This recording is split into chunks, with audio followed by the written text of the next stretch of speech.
So our speaker today, many of you probably don't know her. She's new to the community, and she's just really humble. I heard her talking back there when they were setting up her books and stuff on the back table, and she says, "Oh, it's just a love offering." And that's really what she is. She's just a love offering. She is so filled with love, and it just radiates throughout her being. Radiates throughout her being. And she just brings it every week, and you can feel that energy in the room today. And so let's welcome Bonnie Elizabeth.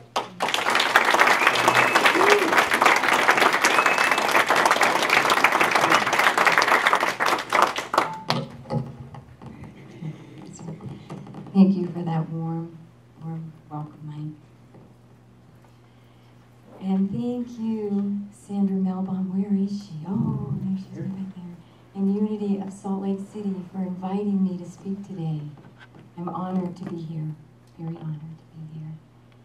And I want to thank all of you, beloved friends and family, my community, that I am always so honored and astounded by all of you and who you are. And I know because of the gifts and the talents and the love and the creativity and the magnificence that flows through all of you, that I must be okay. Because they say who you hang around with and surround yourself with, you're kind of like them. So I feel like I must be a little bit of okay.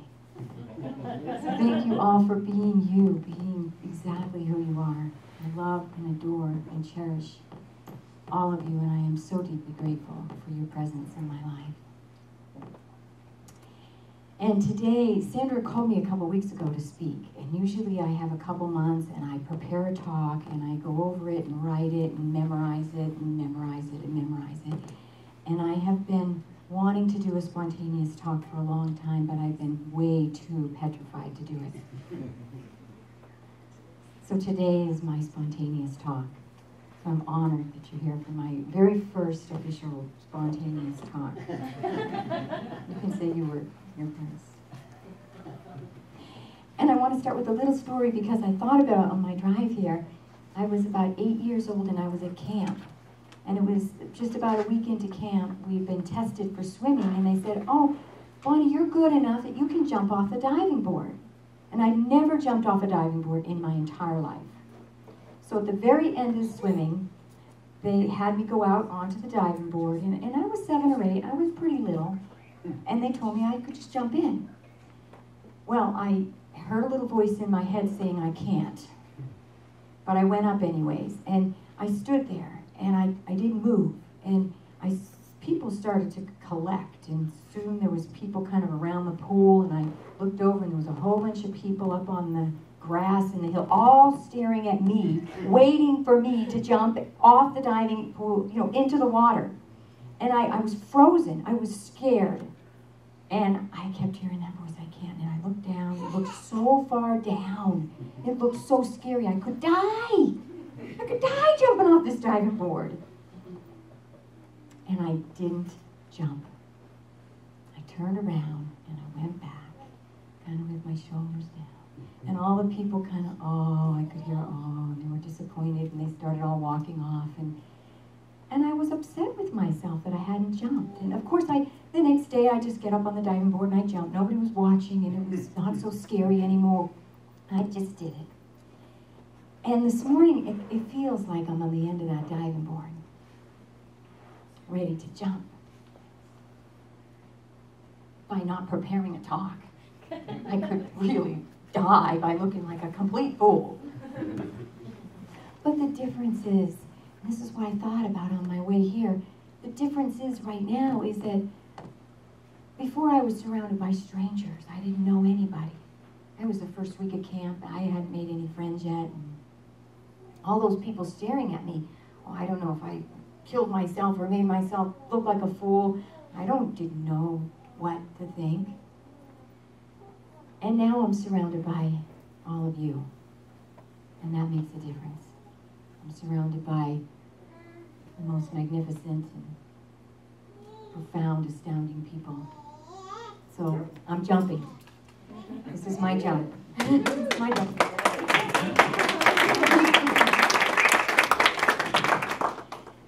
And as those thoughts kind of came through my mind, I thought I would share with you kind of what's been going on for me in the past year. It started actually at Christiana's Expo last year. I made a commitment to self-love. I signed up for Gary Acevito's. Sandra came over to my booth and I signed up for Gary Acevito's Sacred Soul Self class. And I said, I want to make this time about loving myself. And the reason I had done that was because I was in a mentorship with Catherine Dixon, and I got to see how much I didn't love myself. It's the work of Byron Katie is all about questioning your thoughts, looking at your thoughts. Wow. One session, she turned around at me and she said, I had some really pretty harsh thoughts going through my mind. She said, would you ever say that to your daughter, Asia? Say? And it was a wake-up call. I said, I wouldn't say that to anybody. Anyone. I couldn't even believe how critical that voice was and the things I was saying to myself and that lack of self-love. And we've been doing some turnarounds, and some of the turnarounds were everything in my world, everything became a mirror of you need to love yourself, you need to love yourself. When we question a thought, one of my thoughts was, I need my soulmate now, right now. And we turned it around at the end, I need me now. And I was going on a long trip and I had a thought, I don't want to leave my children. And the thought, we turned it around, I don't want to leave me. It was so much truer. But I don't want to leave me. And I need to be with me right now. And everything started to just mirror. I need to love myself. I need to go within. I need to be here with me now. This is my time to connect deeply with who I am in a loving way. That the way that I was doing it, it just wasn't working. That harsh critic, it really, you think those voices in your head, the only reason we have them is they really do believe that they're helping us. That they're doing good. It may be a voice from the past, who knows, something that but I got that it isn't helping me. It scares me. That harsh voice in my mind scares me and shuts me down, and I don't want to talk like that to myself anymore. It just wasn't fun. But I didn't know how. But I made a commitment, and has anybody made a commitment to something really big? And watch out, watch out, because the whole universe will rearrange and start to help you. So everything started to just rearrange and orchestrate to help me to love myself. And then in January, I had an experience where I had actually, right before this experience, I'd heard of, this was another commitment I had said, I'd heard of the core wound. You can really create a lot of freedom if you get to that core wound inside of you and heal it. And when I heard that, I was like, I want to heal my core wound. I want to heal my core wound. Watch out what you wish for. Watch out what you commit to. Because, boom, I created an experience of deep rejection. I won't go into any story or drama about it, but I felt deeply, profoundly rejected. And I realized this is my core wound. And it was so intense and so deep that I sat there feeling rejected, alone, isolated. The earth had fallen from below, and I was falling apart like a house of cards. And a flash came through my mind, like lightning. And it said, Bonnie, as long as you believe that your source of love, happiness, and security is outside of you, anywhere out there, anywhere, in money, in a man, in another person, in anything, you will always, always suffer. And I got it. And I said, I've got to be here for me. I have got to be my source of love. And at that moment, I was alone. I felt very isolated, and I was alone. I was in a foreign country. No one spoke my language. There was no services. I was sitting on a balcony, and I was there alone for hours. And I didn't know, how do I be my source of my own love? How in the world? How do I love myself? I'm torn apart, and I'm in the darkness. How do I pull myself up from this sense of rejection and be my source of love? And I sat there. And I sat there and I prayed for help. And one of my, that's my little granddaughter. I like the background noise. It's precious. It's music to my ears. It was cute. She's adorable. I know, good timing too. It's getting kind of heavy in here, huh? It's been bringing me all back to all those feelings. But we're getting to the release. I sat there and I thought of my friend Corey Mock. And she'd come to my yoga class and she had told me, Bonnie, enjoy how love shows up for you. Enjoy how love shows up for you. Enjoy how love shows up for you.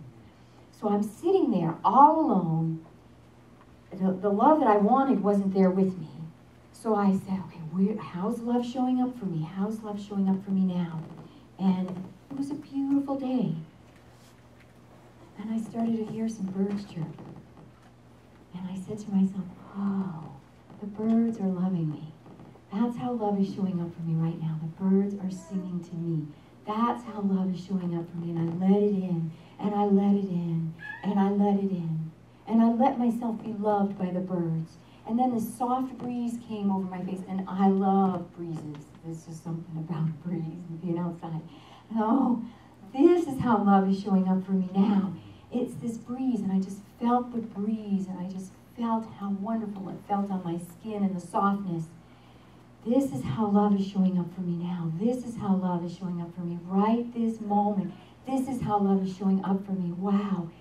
Wow. And then I saw this flower across the way, and it was just smiling at me, and it was so bright. And oh, look at that flower. It's beautiful. This is how love is showing up for me now. And I started to shift. I started to feel love. I started to shift. I wasn't anywhere close to where I wanted to be, but I started to shift. Because I didn't feel alone either, because Corey was with me now. And all of a sudden, what happened is there was a shift inside of me is love. I wasn't attached to one person or one way that love had to show up for me. It was like everything everywhere was surrounding me and loving me. It was everything. Love was everything. And it was whatever was showing up in that moment to bless me, no matter how it looked. That's the way love was showing up for me. And then I thought of Fred Coyote. He's not here today, but I thought of him because we were driving to the hot springs just before I had left on this trip, and he was talking to me about eye gazing. And I had heard about it a little bit, and I'd done just a tiny bit of it. So I went into the mirror in the bathroom, and I looked into my eyes. And I can only do one eye at a time. I don't know about other people, but I was getting a little confused by both eyes. I didn't know which one. I don't know what one feel, so I had to do one at a time. So I go and look at one, and I just say, I love you, Bonnie. I love you. And I just send myself love through my heart into that eye. I just send it love, and send it love, and send it love. And I started to fill up even more. And that whole trip, it wouldn't matter what bathroom, whenever I went into a bathroom, I would look at my eyes and I'd say, I love you. I love you. Because I had to find ways to be my own source of love. It had to be coming from me. And so I continued that. And then I thought of Matt Kahn. I had watched The Love Revolution. Who's watched that YouTube? It's profound. And I said, okay, he says, tell your heart I love you. Tell your heart I love you. So I would just chant, I love you, Bonnie, I love you. Send it into my heart. Send it in. Whenever anxiety would come up, or loneliness would come up, or inadequacy would come up, or whatever would come up, I love you, Bonnie. I love you. Loneliness, I love you, Bonnie. I love you, Bonnie. And I would send it in, and I would send it in, and send it into my heart, and send it in. And it would heal my heart. It was profound. I felt my heart expanding, and it was my own love coming in towards me. And it was beautiful. It was beautiful. And then I had talked to my friend Diane Christensen, and she had talked about one thing there's a few things she had said, so I brought her along too. I started bringing everybody along with me. I wasn't alone anymore. And she had said to me, everything you need is already within you. I thought, yeah, everything I need is already within me. How profound is that? And I meditated on that. And she had told me how when she's listening to love songs, she sings them to herself. So I dug up my iPod and I found my love songs, and I started listening the whole rest of the trip. I listened whenever I had an opportunity. We were driving on a long trip, it was quiet. I would listen to my iPod, and I would put it on my love songs, my favorite love songs. You know how everyone has a little list of your favorite love songs, but you know, you think of another person, but I would sing them to myself. I would sing them to myself. I bless the day I met you. I'm amazed. And it was so beautiful. You fill up my senses. That's one of my favorite ones. And I sang it to myself. I sang it to myself. And I continued to do this. And continued to do this. All through the trip, bringing all of you in. Sandra had coached me, and there was just so many things that had... Cliff, he sends messages to me every day. And I had actually written some of those down. I would read those. And he's profound. I wish I could be at his place. But we're all getting there. And that said, that profound experience, as hard as it was, I realize now that experience of sitting on that balcony alone and feeling rejected actually was one of the greatest gifts I have ever received.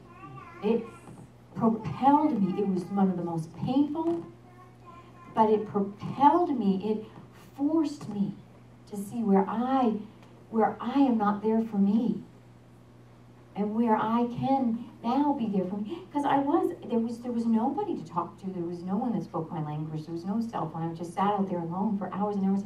I had to reach in for me. I had no other choice. So I'm so grateful for all of the people and the circumstances and all of that whole experience, because it propelled me forward into my spiritual growth more than maybe anything in my life. And when I got home, my good friend John Wainsford, he's not here today either, but usually he's here. He and I went on a hike, and it was at Diamond Fork, the hot springs. And at the very last spring, I went in all by myself, and something told me, baptize yourself. Baptize yourself. And I went under the water, and I came up, and I heard, now you live a spontaneous life. Okay. For some reason, it excited me. But I had no idea, not even the tiniest little inkling what that meant or how it looked. And that was, I don't know, 3-4 months ago. I still have no idea what that means or how it looks. But I committed to it in that moment. And it's led me here to have a spontaneous talk. So I don't... So the one thing I love about that commitment is I don't have to figure things out. I can let this thinker relax a little bit. And it allows me to be more in the present moment. I can't say that I've been successful completely with it, because the mind comes in and wants to plan and wants to figure things out. And then when I catch it, I'm lucky enough to catch it, I'll say, I don't need to figure anything out. I don't need to figure anything out. I need to trust life, trust spontaneous life, that everything will take care of itself. And I'm fully committed to following my prompts. It's not that I do nothing. It's that I'm really fully committed to following what guides me and prompts me in the moment. That's the only thing I know about spontaneous life right now. Is if it feels true to commit to something, I'll commit to it. Like speaking today, it felt true. But a lot is up in the air, and I'm enjoying it. It scares me sometimes, and I still don't know what it looks like. But it's where my life's headed. Where that is, I don't know how that looks, I don't know. But it is headed into a spontaneous life. And from that experience, a spontaneous confession popped up one night when I was having dinner with friends. I didn't go to dinner with these friends saying, I'm going to tell you everything, all the skeletons are going to come out. They probably would not have had dinner with me. Well, we were halfway through dinner, and I don't know what happened, but spontaneously, I just started crying, and I just let it all out of the bag. It was like confession, like at the Catholic Church when you go to confession. But I had never gone to the confession.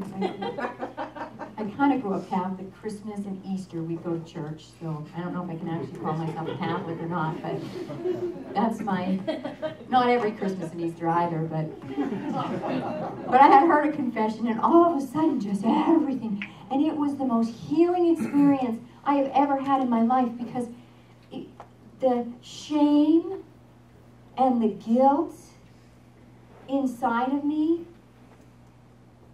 it just doesn't have the same hold, because I thought like the next day they wouldn't want to talk to me.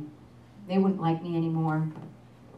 So I called my friend, and I'm not going to tell you who it is because a lot of you know this person. And you can go and find out all my dirty secrets from her. So I'm not going to tell you that. But I called them up and I said, do you guys still love me? Are you still my friends after you know all my dirty secrets, all my dirty laundries hung out from you? And they said, I love you more. I love you more, Bonnie. And I was just silent. I couldn't even believe it. I told him all the dirtiest, the worst of the worst that I told him things I had never told any human being in my life, that I had held inside with guilt and shame, that I had never told a soul. And they loved me more because I got, wow. That was a great spontaneous experience. And of course that led to another, which was my retreat, which was I had to leave a lot of people, and I apologize for that. But my life is busy, and it seemed any time I left, I'd have to leave somebody in the cold. So everything inside of me was, you gotta go away, you've gotta go away, you've gotta get alone, you've gotta be by yourself, you've gotta go. And it's pulling me and sucking me in, and I'm trying to fight it. No, I don't want to go away alone, but I had to. So I went up to Lava Hot Springs.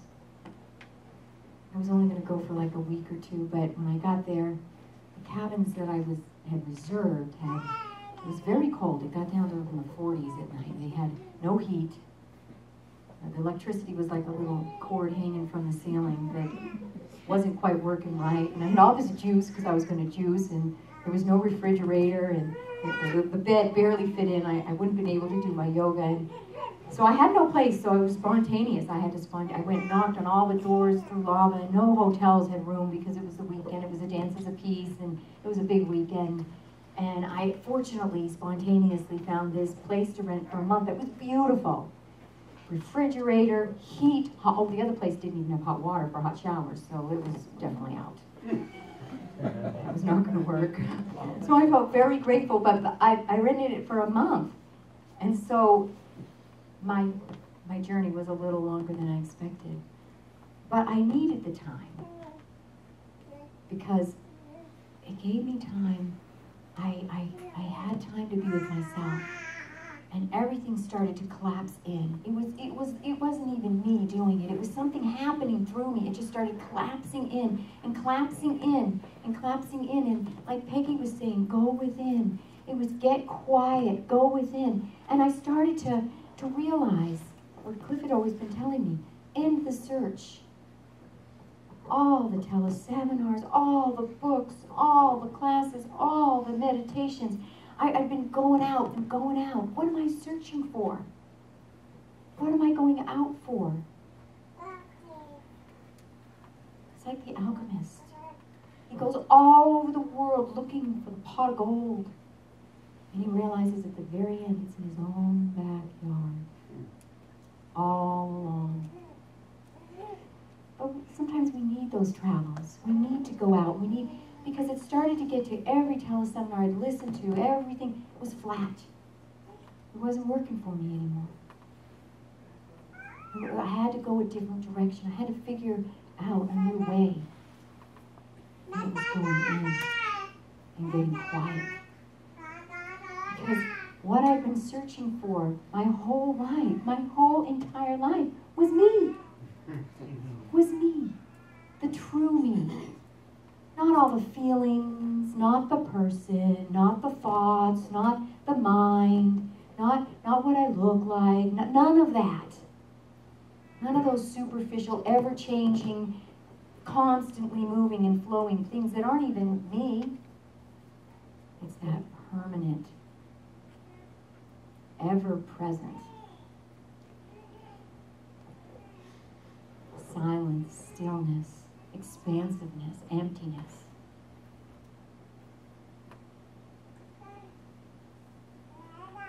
So during that trip, I got to a point where I had a pendulum that I got at the Consciousness Expo, and I was so excited about this pendulum because I'd never really used them before. And I was asking some questions, and then I asked a question, and I realized that it was wrong because it gave me an answer, and then a few hours later, I found out that the answer was incorrect. And I like lost it in my mind. I lost it.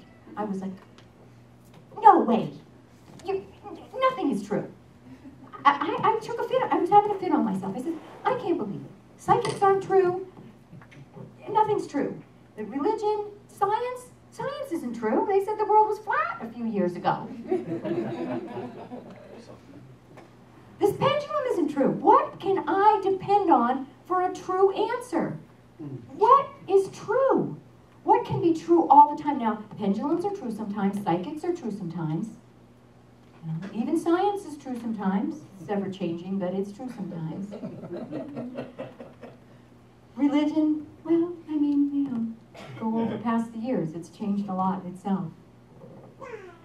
What can I depend on that's true? And I sat down with my notebook, and I must have gone through an entire notebook. Journaling, nope, canceling everything out. Nope, that won't work, that's not true, nope. Because I said, what is always true? Always true. Not just sometimes, but always, always, always true. Because I don't want to depend on anything that this pendulum's always, almost always, but once in a while it may not be true. That's not secure. I'm not going to put my faith in that. Throw out the pendulum. I threw it out.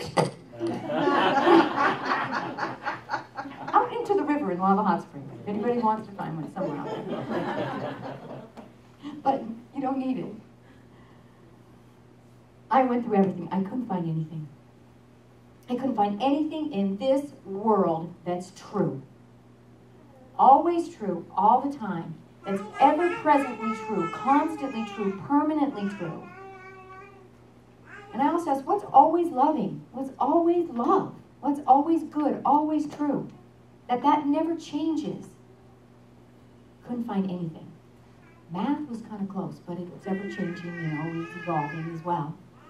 But math was math, and then I figured out, in this world, the only thing I could find in this world that is true was this now moment. How it occurred. Now, my memory of the moment past was not true. I remember watching a show, and I'd seen it a few times. And I remember watching this scene. I had remembered it completely different. These two people were sitting in a different place. I thought I'd remember that scene, and I'm like, wow, they're standing in the apartment. They're not sitting in his apartment. They're in her apartment. The whole thing I remember differently. So I can't trust the past to be true. My memory of the past, it's skewed the next moment. It's already skewed. I can't trust my mind to think of the future to be true. What my mind concocts up for the future is not true. Just have to say, it is not true. My daughter Asia and I had this conversation one time. She says, I go somewhere and I have this vision of how it's going to look, and it doesn't turn out anything like it. I can't tell you how many times I went to a party or I went to a retreat and I was absolutely certain that I was going to meet that one true love. And it didn't happen. So my mind, thinking about and projecting what's going to happen in the future, is not a reliable source. It is not 100% true. But what's right here, right now, what's occurring in this moment, and how it's occurring in this moment is true. It doesn't lie. This moment, as it arises, exactly as it arises, whether we like it or not, it is absolutely true. But it's not ultimate truth. Because I had gone through this journaling, and I got to that point of the moment is the most closest thing I can find to truth in this entire universe. And I went into a meditation from this place of let's just be in the moment. Let's just enjoy what is arising, how love is arising right now. This is the closest thing I can find right now to truth. So let's just be here. Let's just be here in this moment. And just let it be exactly as it is. Don't resist it. Don't need to change it. There's nothing wrong with it. This moment, allow it to be exactly as it is. And I went into meditation. And I went past all the thoughts and all the personality and all the mind and everything about me that was ever changing. I just stayed in the moment. And there was this ever-present silence, stillness. It was me.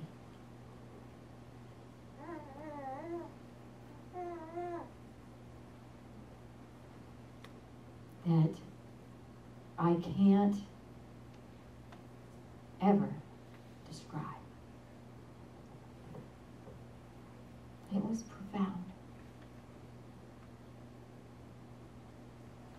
It was beyond experience. It was beyond an experience. But I could say maybe experience would be the closest word. I could use more of a state of being. State of being. It was so deep. So silent.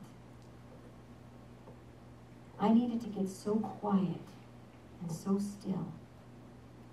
It was like always there, permeating like, what? How did I miss this?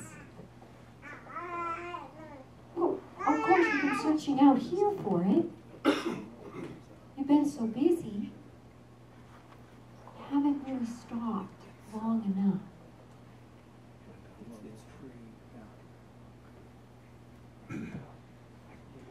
To be with me, the infinite self, that incomprehensible mystery that is all of us. It's all of us. It's what you are. It's profound.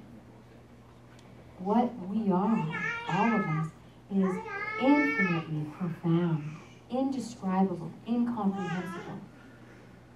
The power that it was an unmanifest state. It was before anything had manifest, but it's always present. And it's always here within all the manifest. And I could see that everything, this physical body, every tree, every cloud, everything in the entire universe arose from me. You, what we are. This incomprehensible mystery.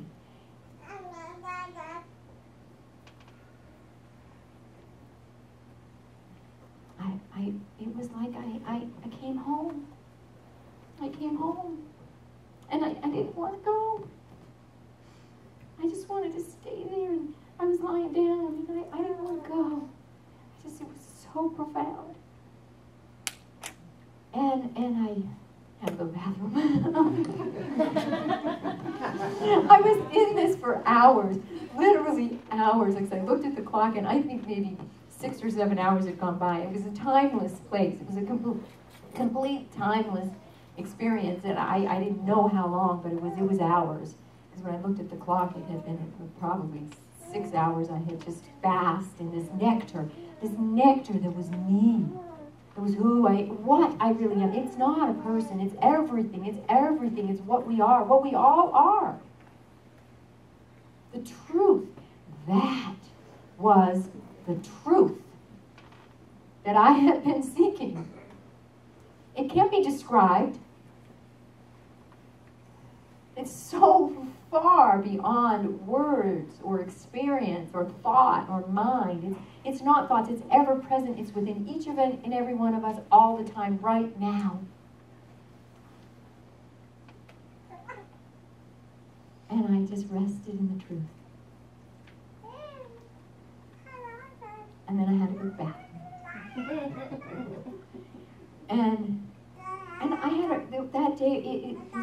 It stayed with me. I walked, and that whole day I just stayed. I could tell I was the silence. I knew I was the silence which every sound arose from. I was the stillness which all life arose from. We all are. That's what we all are. And then the next day, something had come up, and I got upset. What happens? And it was almost as if like the person came back. The person came back, and I was like, oh, something offended me here. I don't even remember what upset me, but something, and I wasn't happy about that. I didn't feel so good about that. And so the next day, I went back. I actually meditated again. I went back there. And it was profound. And then a couple days later, the person came back again. That person came back. I was a person again. I believed I was a person again. And I started feeling not so good.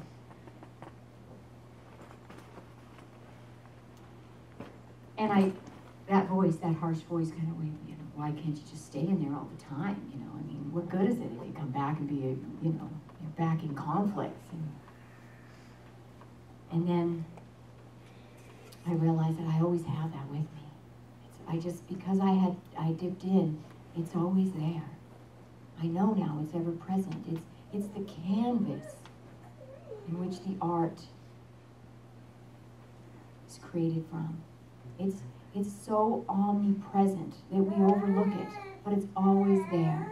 And I can love myself because I've got Corey and I've got Cliff and I've got Sandra to remind me and my daughter Isha. I can go back to not listening to that critic voice and say, you went there. And that's okay that you came back as a person. That's okay. Because you're living a spontaneous life. You're doing the best you can. And I'm not in charge. So if a person comes back, I guess a person's supposed to come back. And if I'm upset, I guess I'm supposed to feel upset right now. And just love myself when I'm upset. And be my best comforter. I say, I love you, Bonnie. You're upset. Talk to me about it. Tell me how you're feeling. Let's go and we'll gaze in your eyes.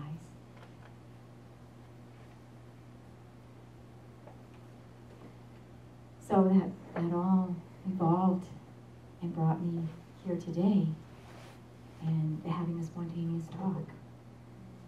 And I did have a channeling from my friend Keith just a couple nights ago.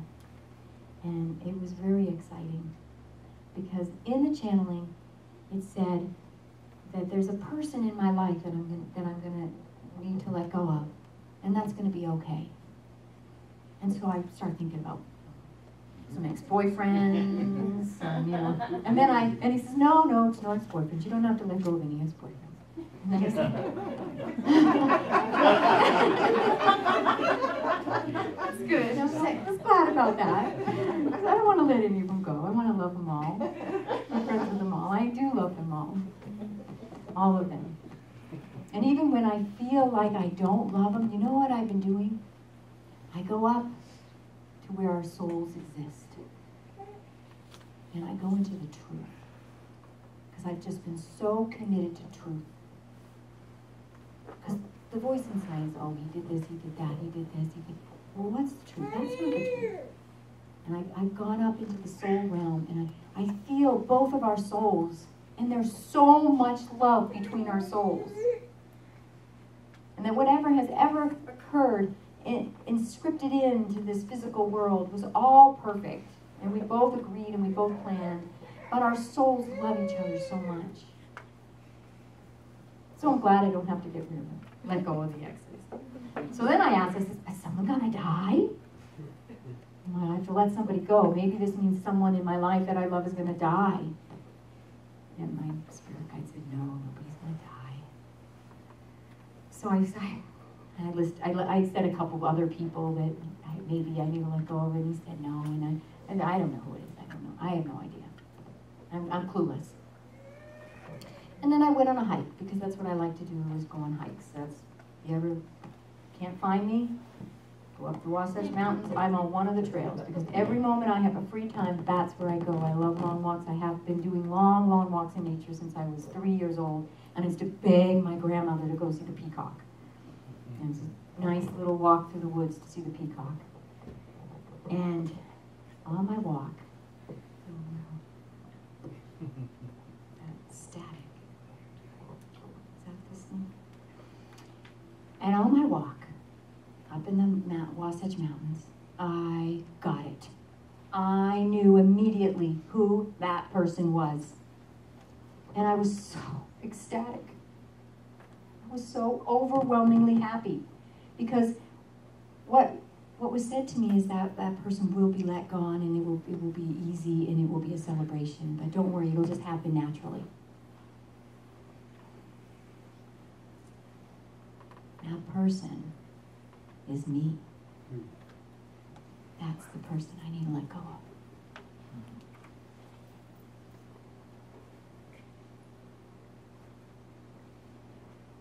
And I felt so much joy and so much relief, because that was going to be a spontaneous happening that's going to occur soon for me, is that the person's going to be gone. And I can't think of anything more ecstatic, more freeing. And I can't think of anything I would rather want than that I want more.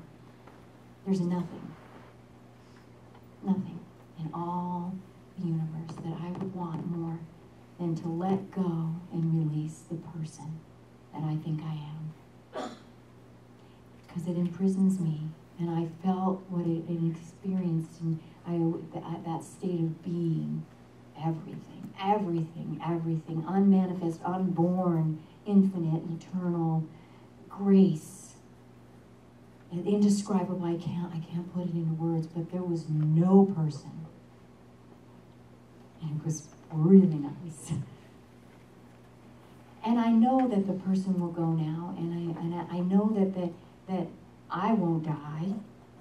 I mean but there'll be a freeing up somewhere. I'm not sure how it's going to look, but I'm excited about it.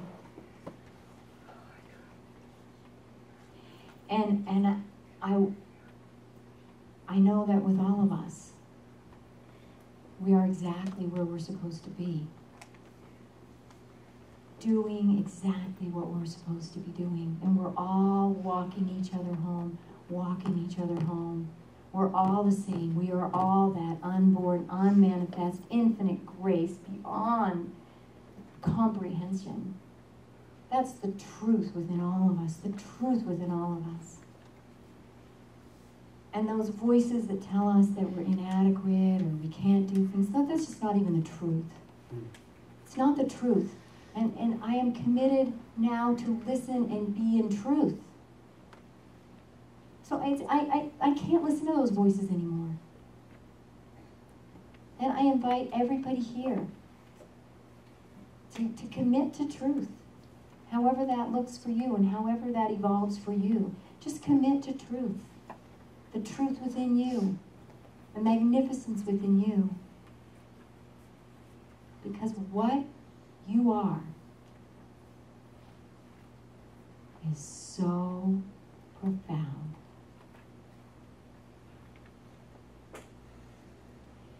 And that profound, infinite space, that emptiness, that unmanifest, when the manifestation of the person arises, that's profound. Because then that infinite grace can just completely take over. I've prayed for about 5 years every day, many, many times a day, take over my life. Be you in charge, take over my life. And that's why I was so happy that the person's going to be gently let go of. So for all of you, I just want to let you know today that I love you so much. And that you are everything. And there's nothing to seek that isn't already within you. Everything is within you. You're profound. The physical expression is profound. The gifts and talents that flow through you is profound. And the deepest truth of your being is truly an incomprehensible mystery that is so magnificent, so ever-present, so permanent, ever with you. You are, every single one of you. And this is how I want to close. And I want you to never forget it. I don't want you to ever forget it. And I don't even care if you repeat it all day long, 100 times a day, because it's true.